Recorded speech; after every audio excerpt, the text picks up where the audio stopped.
So I have advanced my project from 26 to 38 to production. And as you can see, when it did the transfer from 28 to 38, now the token of this object is gone as well as the quality. Right, so now the project is finished. We have deployed it to production. It's now available again for all developers to start using it. So if you would now move this table into another project, you would be able to check it out again. As I can show. JDE refresh.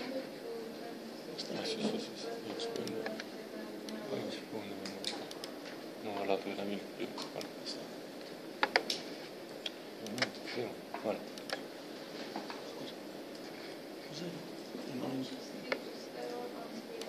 Quello ceva. Ah, che si. L-ai vădate? Nu am șarte cumva. Da. Când dat pe ăla din întâmplare, adică Nici din flair. Nu merită.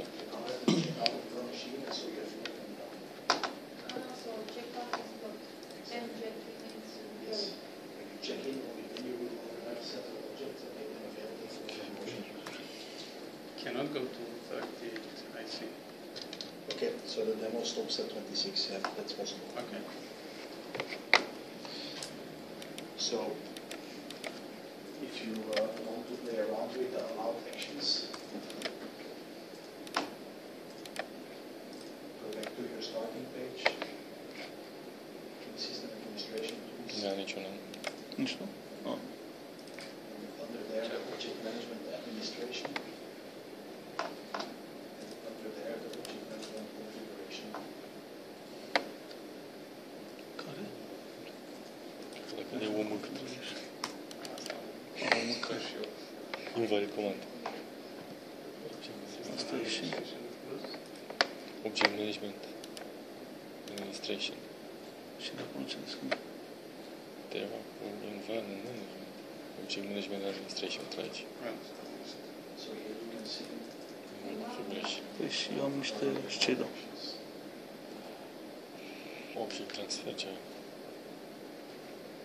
Activity roof. Care? Îi merge repede și știe. Nu Object action. Object transfer nu știu scrie.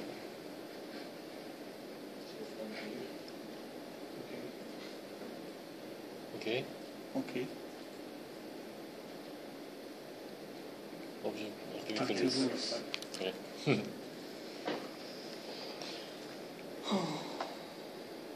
Ok.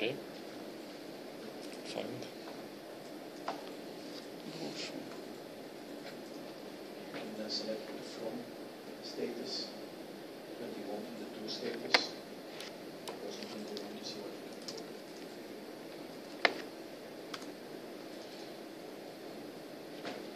You also understand that this can be very flexible. For example, Și care atunci pe? you can set this up for start public. But suppose that you messed up something or you created a version by mistake in PY and checked it in and you need to get it back to DV. You can ask your system administrator to create a rule temporary from 26 to 21 only for your user ID, only for your object type, and then from PY to DV, for example. So you can make this really flexible.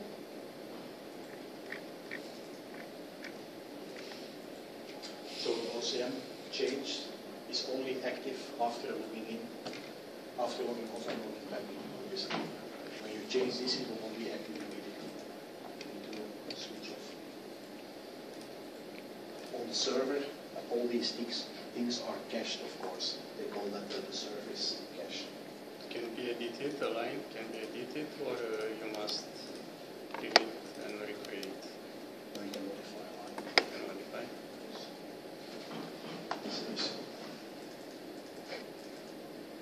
Da, toate.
I can transfer everything. You see? Actually, Transactions. PVC administrator can do anything. Transactions, okay. All object types, all statuses, all actions.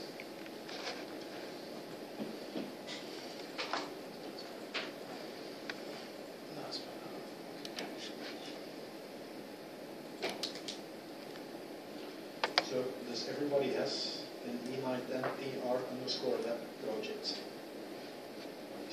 Yeah.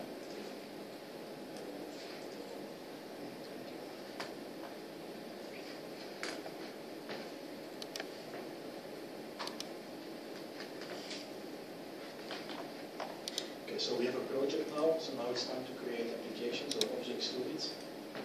Okay, by now we know all the applications available, so an application is a collection of objects that perform specific tasks. As we have seen, you always use the E1 toolset to build standard rules of related applications. And it gives a few components here. For example, you mentioned the warehouse earlier on, for example. The warehouse would be a typical group of related applications. It would consist out of several applications and each application out of several objects. It can be pretty large.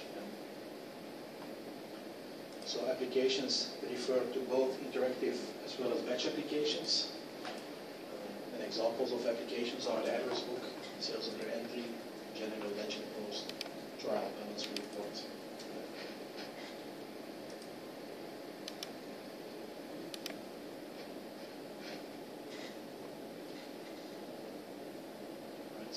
So every development task starts and ends with a whole module.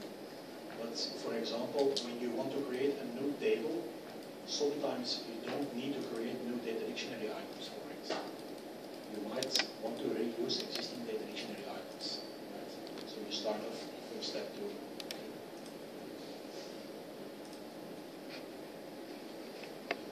Similarly, when you need to develop an application that runs over the 4211 table, there is pretty much a chance that you can reuse an existing business view.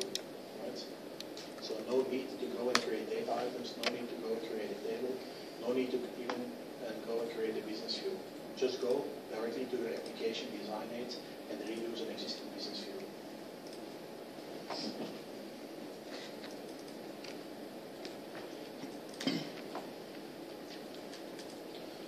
So typical flow, OMW, table design, maybe before that data dictionary design. Maybe you need to associate event rules with the table. Most likely you will have to do that. Business view design, and then either form design or report design. Event rules associated with them, and menu revisions. Typical flow.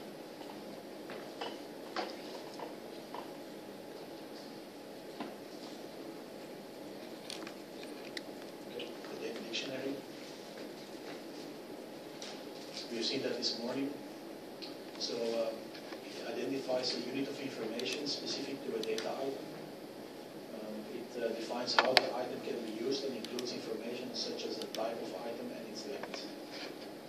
Then here we've seen that this morning. Because the data dictionary is dynamic, any changes that you make to a data item are effective immediately for all applications that include the data item. So I've said it before. I can say it again, so you never change a step in data dictionary item, or you will bring the whole application to a stop immediately. So all applications access the data dictionary at runtime and immediately reflect modifications to data item attributes, such as field descriptions, column headings, decimal setup, and edit rules. How do you modify these? So you DD from the fastpath to create, view, and update attributes for data items. You can also copy data items. You can copy any object in E1 except the business function. You can have copy applications, you can copy reports, business views, tables, data dictionaries, anything but business functions.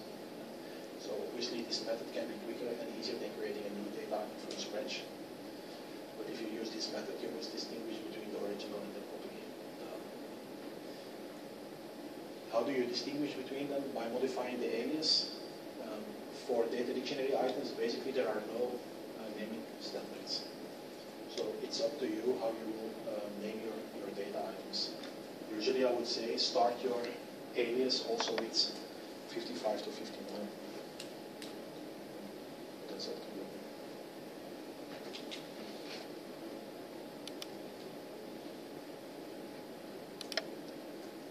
Obviously, also, because any changes reflect runtime to an application, remember that changing the type and attributes of the data item might affect how your data is stored and cause discrepancies among records. That's like lightly put discrepancies. Basically, if you change the size of a data item, it will stop your whole system because all your table updates will fail, all your business functions will fail, everything will stop. Basically, data items come in two flavors: the regular data items, all of the above, and then you have the glossary data items. These include error messages, text substitution messages, translations. They're all part of the glossary data items. And here that is explained. So data items are either regular data items, which are database items that are used in applications and reports, or glossary data items, which are used primarily as message text.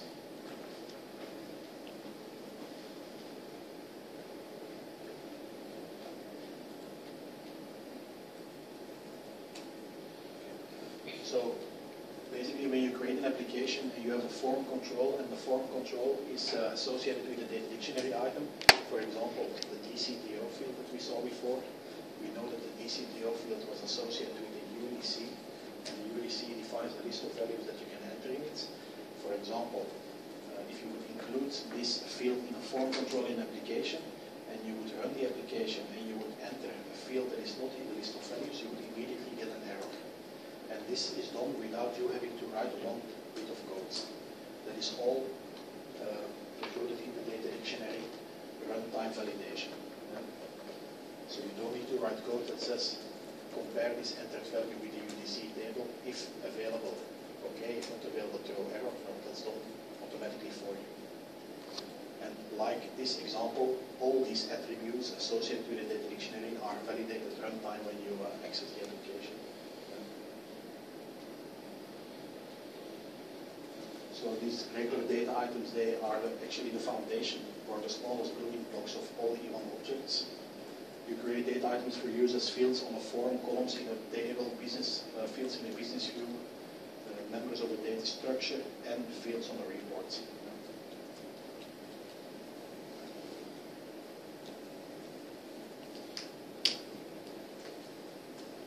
So when you create a new data dictionary item, it is JDE'd down immediately to the data dictionary on the deployment server as well. Yeah. So you don't need to check in, check out this thing, it is JDE'd down immediately. How does it do that? It just reads the specifications that you created from the system table and creates the spec file or the data dictionary file for it.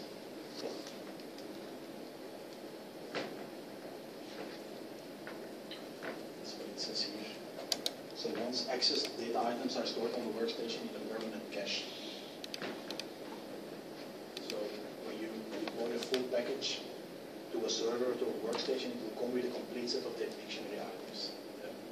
And when you access DCTO, it will not start to GD down. But when you clear those spec files from your local client, and you would start up E1 again, and you would access the DCTO data dictionary, it would GD down the DCTO definition and start to build the cache file from there. So similarly on the web client, they are stored as serialized objects. Just like any object is stored as a serialized object on the web client.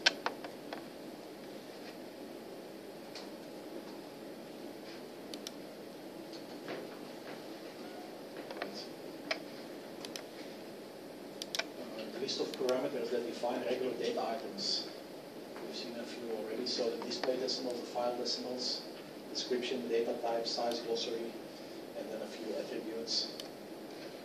The parameters shown above with an asterisk can be overridden with form design 8. Actually, you can override pretty much everything through form design 8, but these are the ones that actually make sense. Because for some reason you might want to reuse a data item and not want it to be uppercase only specifically for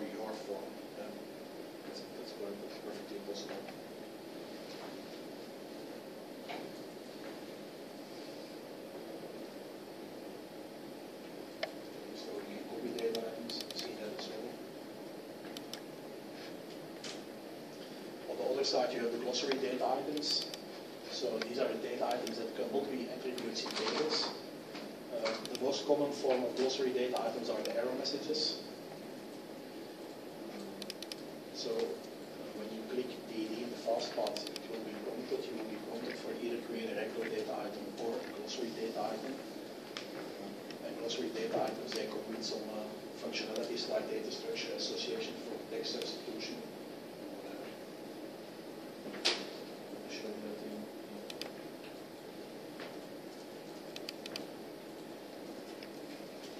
If you do JDE from here, you will be prompted for a submenu. You can either go for the regular data item or for the glossary data items.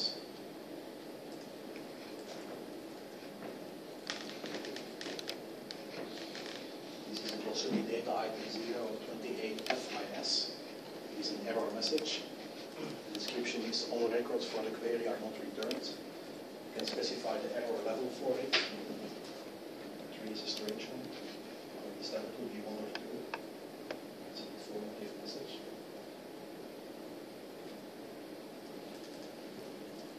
To give it a description, like this is not the greatest description ever, obviously, because it's the same as the definition. But like here, you would define as much info as possible. And if we take another one, for example, this one, %1 is invalid, and we go to the item glossary, data structure template, you will see that this one uses the text substitution functionality. So here you can dynamically set a value to the %1. For example, in your application, you might say address book number is not valid. You can use this error message without creating another one. You specify the address book number, and it will say address book number blah blah blah is not valid. Or in another application, it can be an item number or an item description.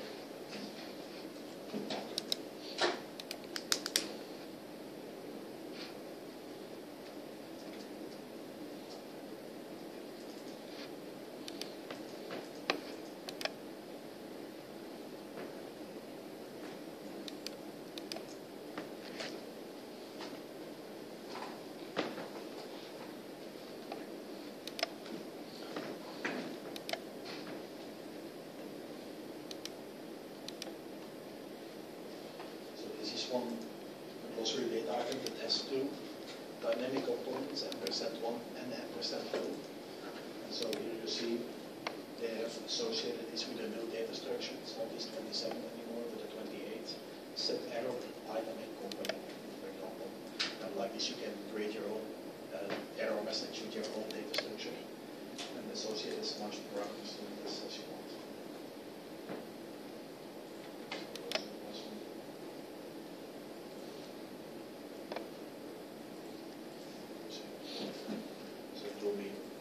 Substitute this one, this one, this one, this one, this one, and that one. And this is actually the preferred way of doing it, because in the end, an error message is not as much for you as for the end user. So the more information you can give by doing it properly here, the better for the end user.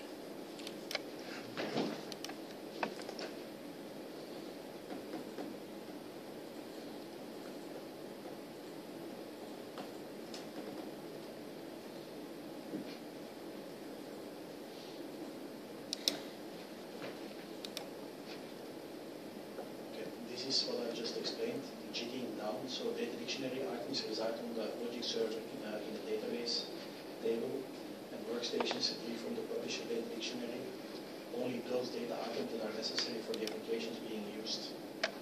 So data item retrieval occurs when you use an application for the first time after installing EOPON. This is called the just-in-time installation that you will see going on all the time. So the data dictionary information is stored on each workstation in a permanent cache under the same local path code and spec directory as these global tables. So I will show you how that looks. So when I go off my workstation here,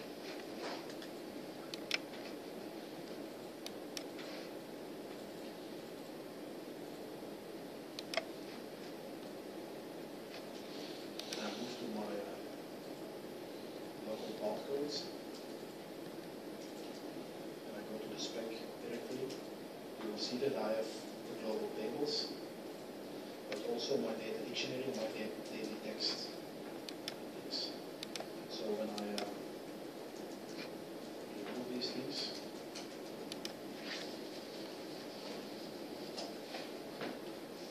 and I start up my client again.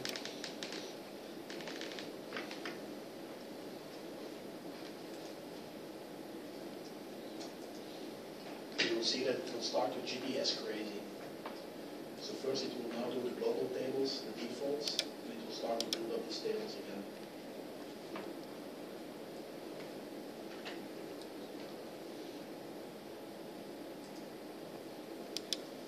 And I go to the data dictionary. Up again. And I click on ECTL.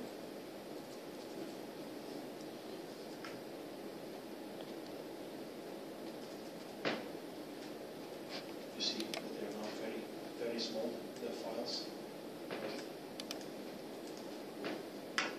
They will start to rebuild them again from scratch. So in the old days, we used to have to remove the global tables and the spec files like regularly, but in the new tables with XML specs, you never have to do that anymore. I would not think about any scenario whereby you would have to do this. I don't know any. So just for your information, it's there.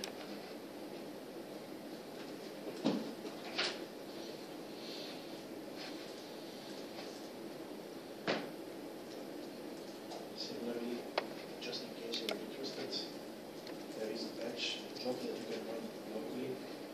It's called the R9210. And when you would run this job locally, it would create your whole DD ticket and DD text completely again. Also, that is something that we don't use anymore. But in the old days, because of performance reasons, maybe sometimes you would need to do this. Run the batch job, create your whole data dictionary, and then you don't have all the GDE going on anymore.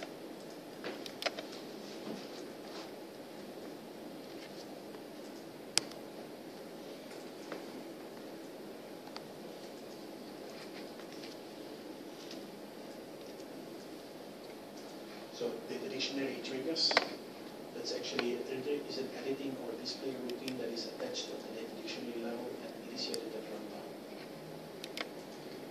That's what I explained before. So triggers save time and increase the usefulness of the code because you can create the business logic only once and then use it within multiple applications. Furthermore, these triggers ensure the accuracy and integrity of data across all applications. And you would use triggers to perform the following tasks: establish the default values, that's what we explained, link data items to a UDC, activate the Visual Assist search program when a user positions the cursor in a field, establish rules and procedures that are embedded in the editing and formatting of the data for a field. For example, you might say, I have a black numeric field here, but it can only be between 1 and 100. So you would establish a rule with the data dictionary that says, like, your range is 1 to 100, for example. You can also associate a next number to it. Typical examples of next numbering are, of course, document numbers, invoice numbers. They will automatically increment to the next number every time you call it.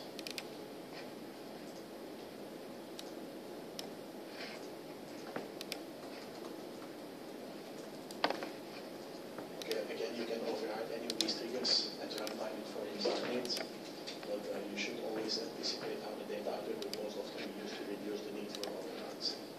It's important to limit the need for overrides.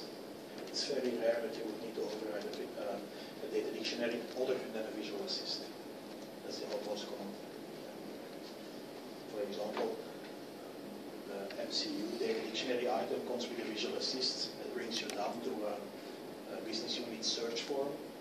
Like when you would need to create a custom search form, for example, you would not change the data dictionary item, but for your own application where you need this, override the Visual Assist to one point to the standard search form and to the custom search form.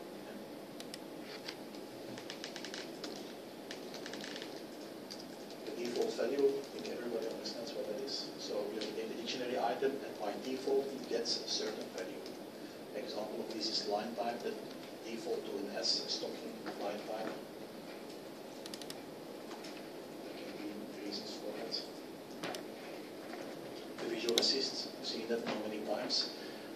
most likely a visual assist will trigger a search form. That is most likely also a UDC search form. It can also be a calculator or a calendar search form, or even a UTC time converter.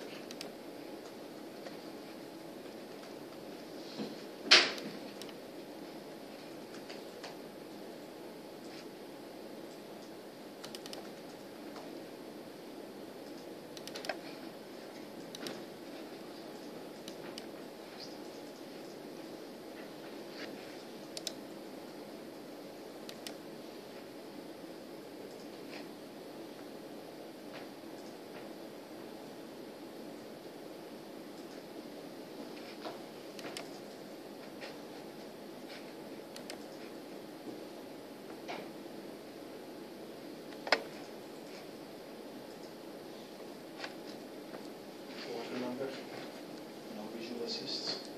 Order type, A, no visual assist. UDC, visual assist.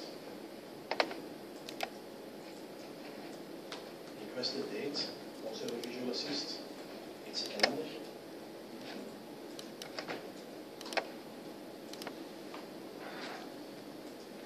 There is no visual assist.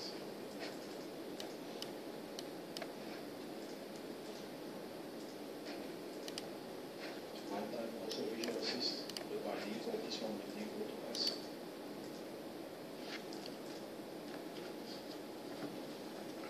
So you see that by doing these things you make it easier for the user to navigate, you reduce the errors in data entry, and also you reduce the number of codes that you need to pull down or write down, because all of this happens by default by the data dictionary.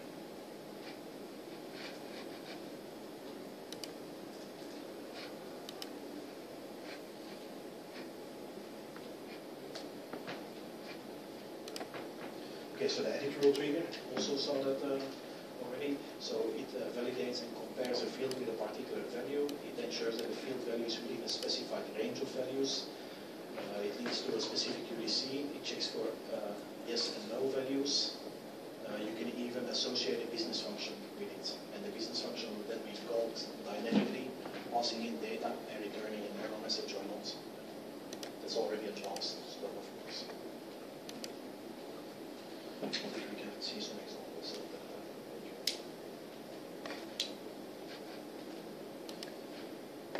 So similar to an edit rule, you have also display rule triggers. What would that do, for example? You have a lot of masks formatting display rules, like the write, adjust, and precedes with blanks. Proceeds with zeros, like all kinds of crazy things that I don't see many, that you won't need too often, but just that you know that they're there. The code uses the specified edit codes to format numeric fields. Okay.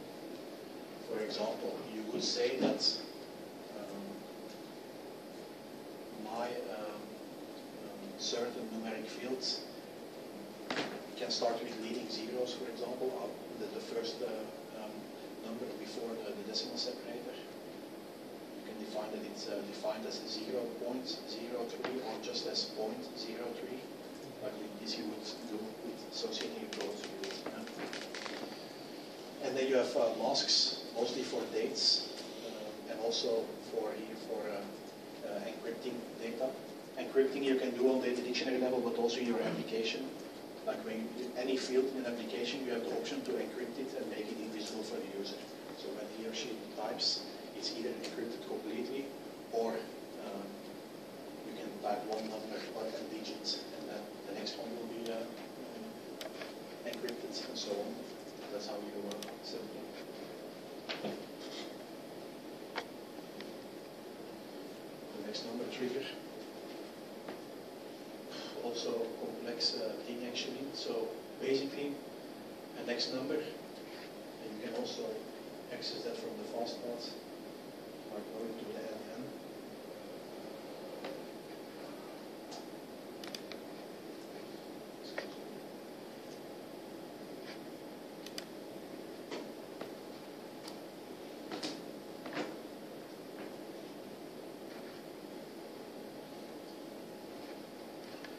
numbers in JDE are pretty complex, and usually something for functionals to set up, because you have only your specific next numbers, but you can also set up next numbers per product codes. For example, you have certain order types, and they can all have a different range of next numbers associated with it.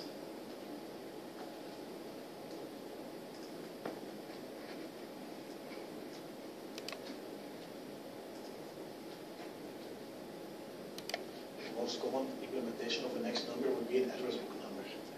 Obviously, an address book number is a unique field in the address book master table, so an address book number is always associated with a flat next numbering trigger, so that means it always is incremented every time you access the data item. By doing so, it ensures that you never have a duplicate key violation.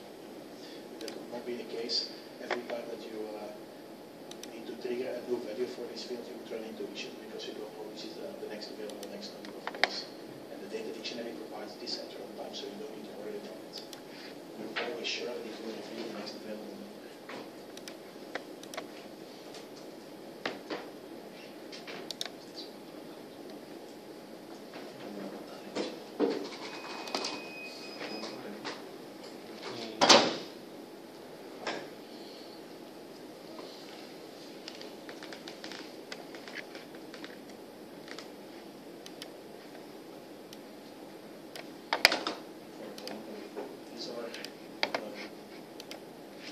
Basic next number setup, so you define a table and a starting next number. This. And every time you execute the business function, get next number. Actually, that's a different type of business function. We didn't see that. So we saw this morning your business functions, NER and C business functions, but you have also the ones that start with an X. And X are embedded business functions. So there are normal business functions that you can call, but you cannot modify the source code. So they're protected. This is a typical example also of such a protected business function.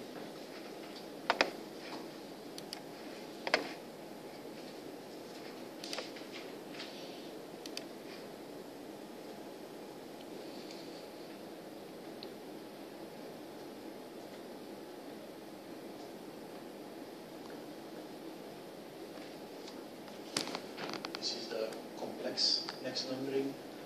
So here you set up next number per product code. For example, the address book product code. And if you go to the detail, here you can then list a whole array of numbers. Which one is your next number, and even if you want to have a check digit calculated automatically for it. Even from here, you can go to the next number constant setup and the next number by company or fiscal year. That is way too complex for us developers. That's only for functionals. Only they understand some tables. You would know all about this fiscal year. I see.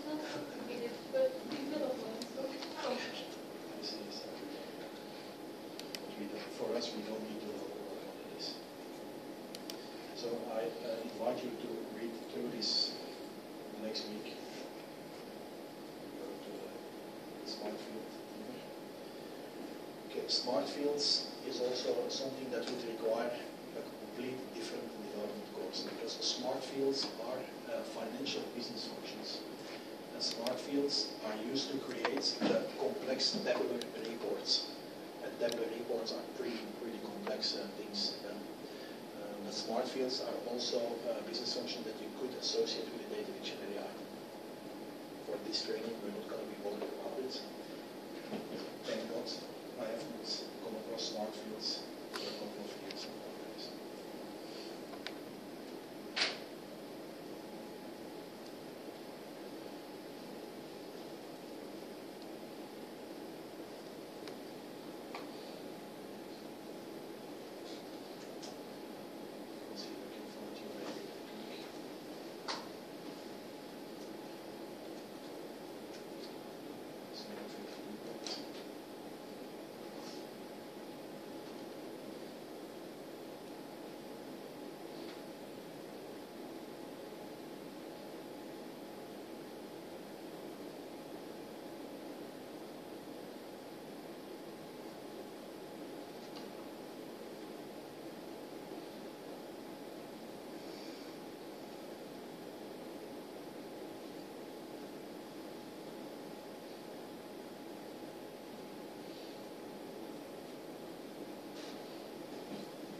smart field will typically be associated with a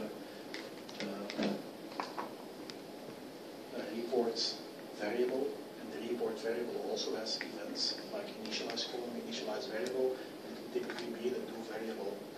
By doing that, you can even do runtime calculations based on the report variable, which is only necessary in financial reporting. But I don't know what by heart, so obviously it's not this one. I can go back to that if you want that.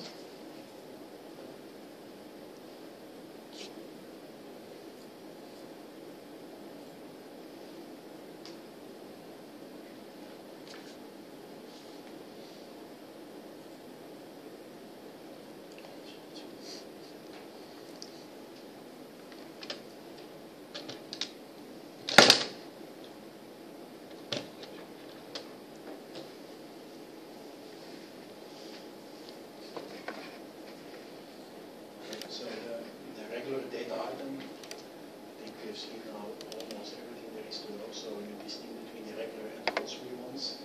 You use the data dictionary application to create the regular data items, and this is accessed from the fast path JDE or directly by entering this P92001. Depending on your project setup, you might want to move your data dictionary to a project, but that's only necessary if you have a split data dictionary. Yeah? Because some persons might remember that we have seen that a data dictionary, there is only one data dictionary, and so when you created one, it's also available in production. So in that case, you don't need to add it to your project to import it, obviously. Specifications that you enter in the data item. This can be 32 characters long. Some characters are not allowed. Percentage, and percent, and plus are not allowed. The alias, this is the most important one. It can only be 8 characters long. It does not allow blanks or special characters such as the percentage and percent or plus. You create new data dictionary items using system codes 55, 59. That's what I would suggest anyway.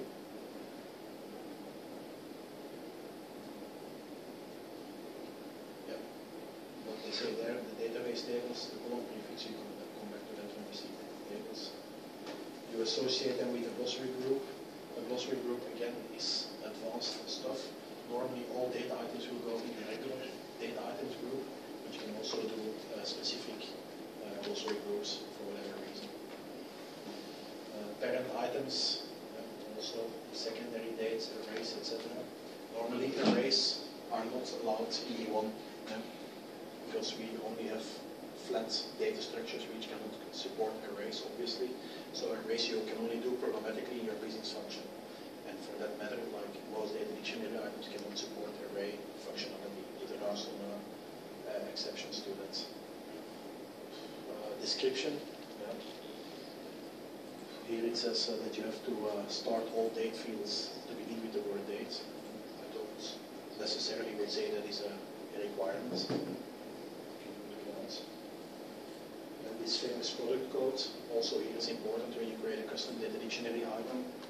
Please put it in the 55 to 59 range, otherwise you will never know that this was a custom data dictionary item. And then we come to the data types, actually the most important thing. So what do we have in JDE? So we have a character, which is always a single letter, and always the size of 1. We have JDE date, the JDE Julian format date. An integer we have a C log, we have binary log, then we have just a normal binary, a string, the most common type I would say, a var string is also used sometimes, a JDE utype, which is used more commonly nowadays, an identifier. For example, an identifier you would use for handles, cache handles, for example, you would use an identifier for, and then populate the cache handle, move it out of your business function, put it in again when you want to add to the cache, and eventually when you want to delete the cache or remove the cache, clear the cache. You want to use an identifier and a numeric, which is a long integer. very basic types, yeah. So we don't distinguish between complex types or whatever, like we know in other programming language. We keep it to simple things. The size of data dictionary item. All amount fields should be entered as 15 bytes, 0 decimals, and the data item should be real. Okay. For sure, you should always, when you create a data dictionary item, you should cater for the max value of something. The file decimals, that's important. So you have file decimals and display decimals. So file decimals indicate really the stored positions to the right of the decimal of the data item, while display decimals are just used for display purposes. And when you look at it in the database, you will see, for example, 100. And then you can say display decimal is 1, and then it will show up in your application as 10,0 or 10.0, depending on your decimal separator. Whereas this one would be stored as 10.0 or 10,0.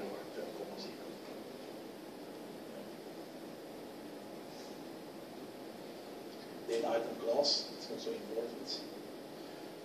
The control type.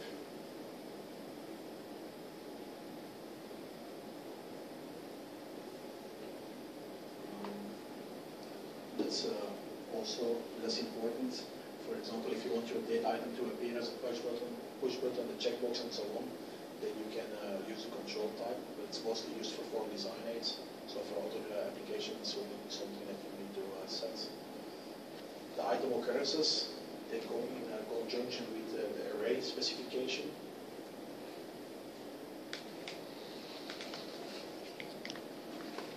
Item occurrences, that is something that you mostly never will come across. It only is used again in financial reports, and that's very rare to come across this. Description should be less than 35 characters. Column title, then we come to these attributes. Uppercase only. Row security is important.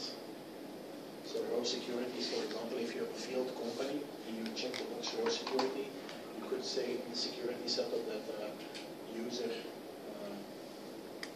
whatever Christian is only allowed to view companies from 000 to 00100.